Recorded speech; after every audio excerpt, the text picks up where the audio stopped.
Ito na yung aking kinonvert na cylinder ng 4HL1 na fully electronics.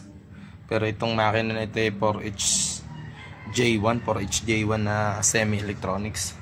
Ayun, bali injector niya may mga ano ng wiring, pero patay na yan, wala nang ano yan. Pina-convert ko na yan sa manual. Bali nakabili rin ako ng valve cover. Ito, bali 2 piraso yan. Nahirapan akong manap ng cover kasi alas walang mahanapan, tapos mahal pa. Pero at least nakakuha ako. Di ko kasi mapaandar na maayos kasi tatalsikan ng langis. Ngayon mapapaandar ko na to.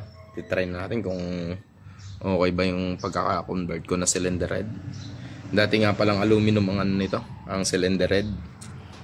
Pinalitan ko ng steel para lagi kasing nasisira yung dito sa may gear.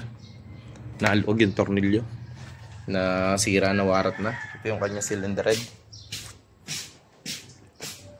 Ito aluminum, yun nasira, kaya pinakonvert na lang sa steel. Yan.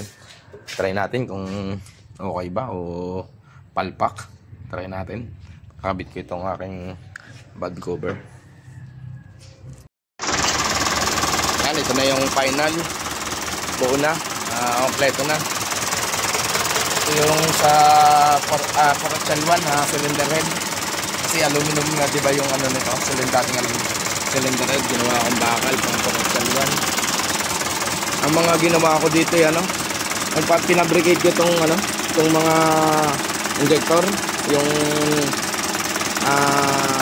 injector, pangalan nito, fittings, kasi hindi kasya yung sa dati niya, kasi lumaki na yung yung injector pang 4HL1 na electronic type. Pinagawa ko yung manual na injector, hindi na siya electronics.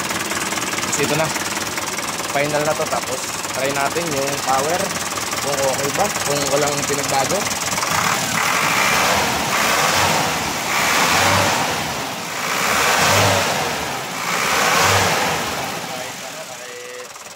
Palit ng yung injector niya, electronics. Patay na yung yung electronics, hindi na yung nagano.